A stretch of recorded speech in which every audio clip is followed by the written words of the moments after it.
నువ్వు చేసింది తప్పు కాదని వాదిస్తున్నావా? ఎవరివే నువ్వు? ఏం పుట్టుకేనిది? కోటీశ్వర్ల కూతురు అని చెప్పి నా ఇంట్లో అడుగుపెట్టి అడుగడుగున అబద్ధాలు చెప్తూ నిన్ను పుట్టిగా నమ్మినందుకు నన్ను పెమల పెడుతూ ఇంతకాలం ఈ ఇంట్లో ఎలా ఉన్నావే? ముద్దు నష్టపోతారా? నిన్ను నిన్ను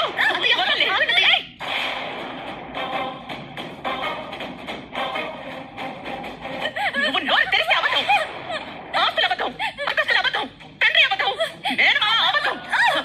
ఒక మటన్ కొట్టు నడుపుకునేవాడిని తీసుకొచ్చి మలేషియా మేనమామ అని అబద్ధం చెప్పి ఎంత మోసం చేసావే?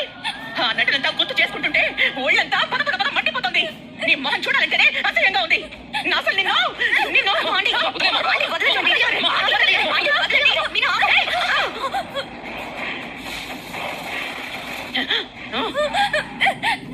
నిన్ను చంపి జైలుకెళ్తే నా కుటుంబ పరువు మీదన పడుతుందని ఆగాను. నిన్ను నమ్మి దేవుడు లాంటి నా భర్త నన్ను ముందు వెనక ఆలోచించుకోమని ఎంత చెప్పినా వినలేదు. ఆయన చెప్పే మంచి మాటలు కూడా పెడచెవిన పెట్టాను.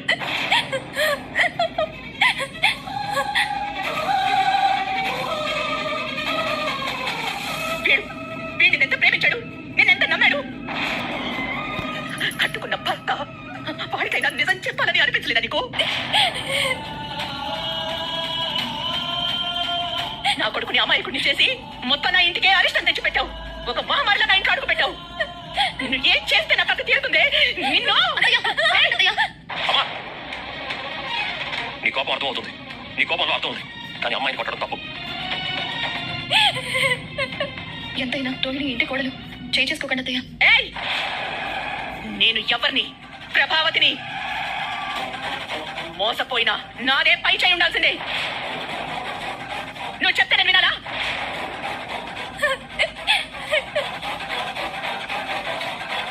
చాలు, చాలా చేసావు. చాలా అంటే చాలా.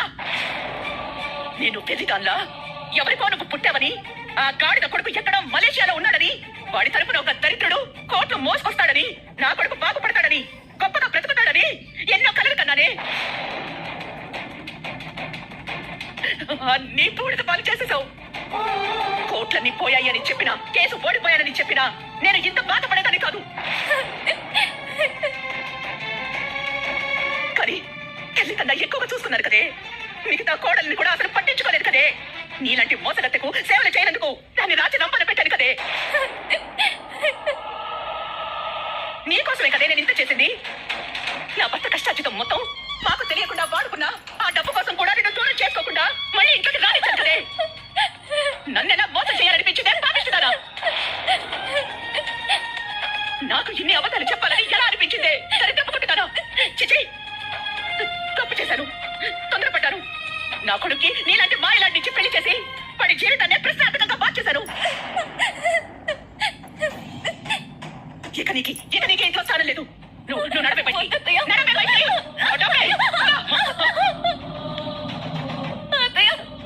నన్ను తిట్టండి, కొట్టండి, కానీ నేను చెప్పేది ఒక్కసారి వినండి. ఇంకా చెప్తావా? ఏం చెప్తావే? కన్న తండ్రి చచ్చాడని బూడిద చూపించి దులిపేసుకున్న దాన్ని ఖజానా సమర్పించు ఆషాఢ ప్రత్యేక ఆఫర్. వింటాననుకున్నావా? నీ నీడ కూడా ఈ ఇంటి మీద పడకూడదు.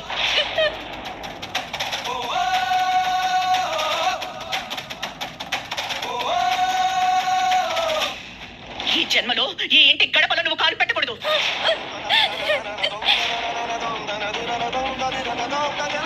ఇక నీకు మాకు ఎలాంటి సంబంధమో లేదు.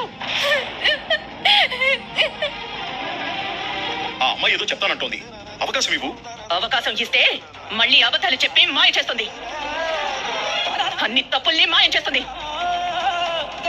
వద్దు, ఇది ఇక నుంచి ఈ ఇంటి కోడలు కాదు. మనోజ్ భార్య కాదు.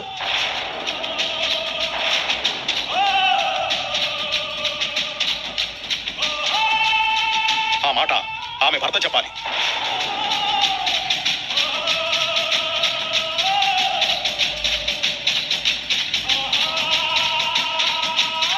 మోసపోయింది అమ్మ మాత్రమేనా?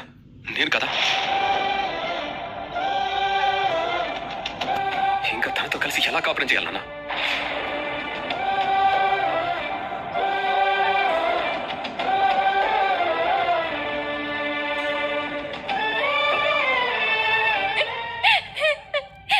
విన్నావుగా? నడు. వద్దత్తయ్య, అత్తయ్య, నడవే. నడవే బయటికి. అత్తయ్య, అత్తయ్య, అండి, ప్లీజ్ అత్తయ్య. అత్తయ్య, నువ్వు పోవే బయటికి. అత్తయ్య, అత్తయ్య.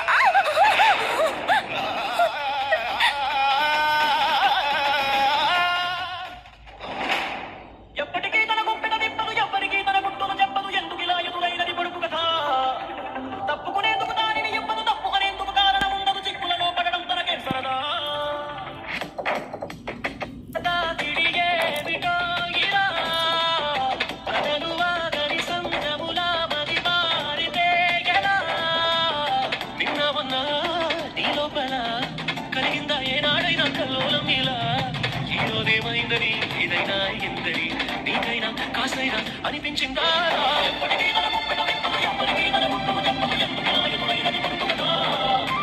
తప్పుకునేందుకు దానిని ఇవ్వదు, తప్పుకునేందుకు కారణం ఉండదు. చిక్కులలో పడడం తనకే సరదా.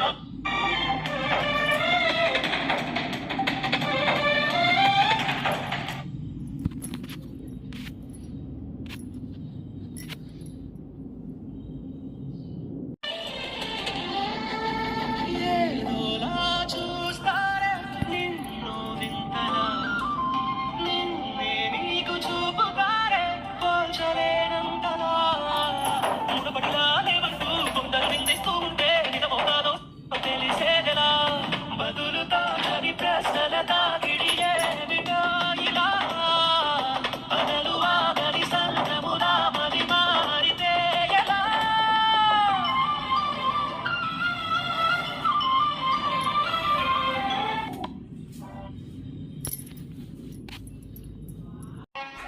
కానీ రోహిణి విషయంలో అది చాలా పొరపాట్లు చేసింది. ఆ పొరపాట్లు సరిదిద్దుకోలేకపోగా సమర్థించుకుంటూ వచ్చింది. ఈ రోజు అది దొరికిపోయే పరిస్థితికి వచ్చింది. పాపం అక్కడ దాని పరిస్థితి ఎలా ఉందో ఏమో. మెసేజ్ కూడా చేశాను, కానీ అది చూడలేదు. అక్కడ అది క్షేమంగా ఉంటే చాలు.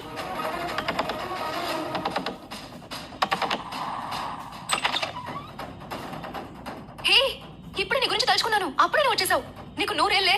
చెప్పేవే, నేను చెప్పే 100 ఏళ్ళు కాదు కదా, ఒక్క రోజు కూడా అవుతూ. ఏమైందే? ఏంటా ఉక్రోషం? నీకెన్నిసార్లు ఫోన్ చేసినా ఫోన్ లిఫ్ట్ చేయవేంటే? నువ్వు వెళ్ళిన పెళ్లి, మాణిక్యం చెప్పిన పెళ్లి రెండు ఒకటేనే. అది చెప్పాలని నీకు కాల్ చేశాను, కానీ నువ్వు మేకప్ చేయాలని కాల్ కట్ చేసావు. మళ్ళీ చేస్తే రింగ్ అవుతుంది, కానీ నువ్వు కాల్ లిఫ్ట్ చేయట్లేదు. అప్పటికి వచ్చేద్దాం అనుకున్నాను, కానీ దారిలో వేరే ఎమర్జెన్సీ వల్ల రాలేకపోయాను. ఇంతకీ ఏమైంది అక్కడ?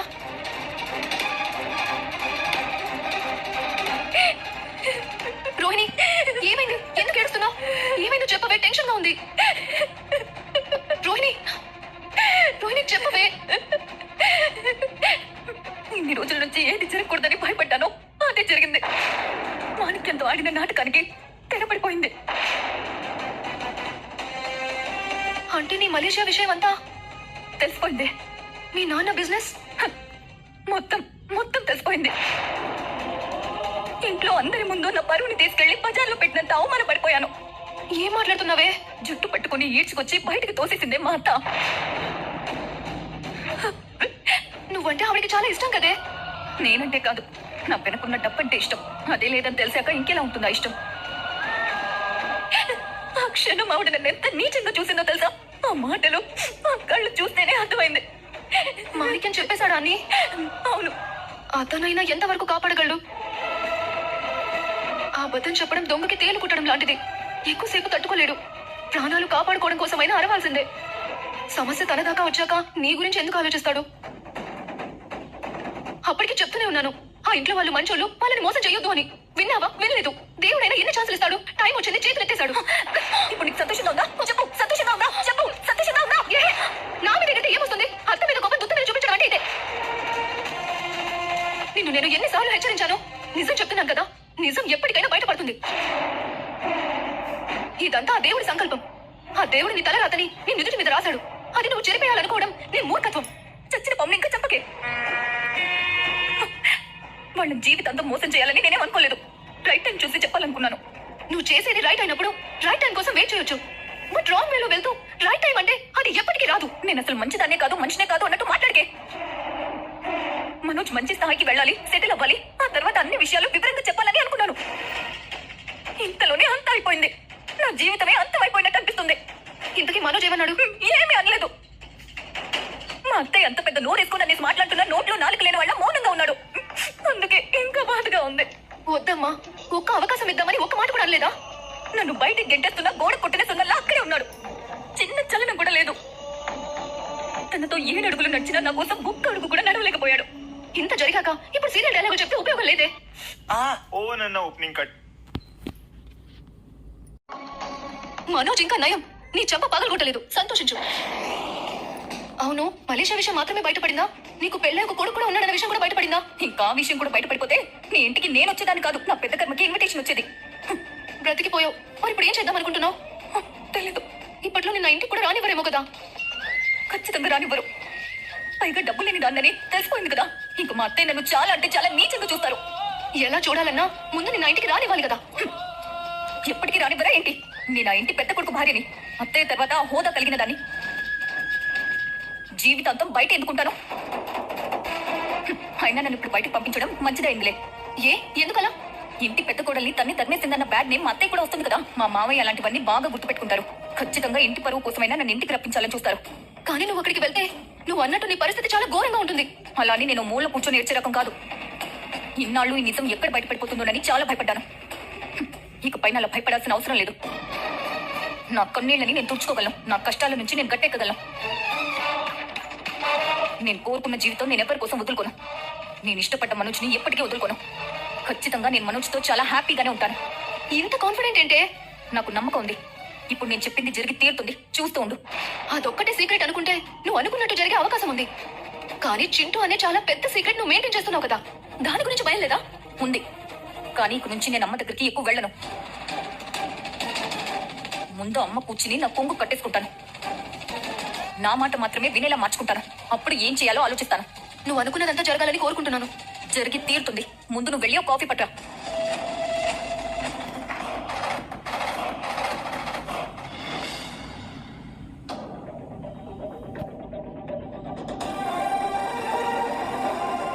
ఇల్లింత నిశ్శబ్దంగా మారిపోయింది ఏంటండి? అందరూ షాక్ లో నోరు తెరిచి ఉన్నారు. ఇంకా మూతపట్టట్లేదు. రోహిణి గురించి మీరు ఎన్నిసార్లు చెప్పినా నేను పట్టించుకోలేదు. కానీ ఒకేసారి ఇంత పెద్ద విషయం బయటపడింది. అన్నిటికీ కారణం మన లక్షలు మింగినోడే. రోహిణి అబద్ధాలు చెప్పింది. అత్తయ్య రోహిణికి బుద్ధి చెప్పింది. మధ్యలో మీ అన్నయ్య ఏం చేశాడు? వాడికి అత్యాస. ఫ్రీగా లక్షలు రావాలి. వాటితో కోట్లు సంపాదించాలి. ఈ లక్షల కోసం కష్టపడ్డ మాత్రం తెలియదు. పార్లరమ్మ కోటీశ్వరుడు కూర్చునేసరికి ముందు వెనక ఆలోచించకుండా వాళ్ళ కుటుంబంలో ఎవరైనా ఉన్నారా లేదా అని పట్టించుకోలేదు. చివరికి పార్లరమ్మ బండారం బయటపడేసరికి వాడు దాదాపు మధ్యస్థితితో తప్పి వెర్రిజుగులు చూస్తాడు.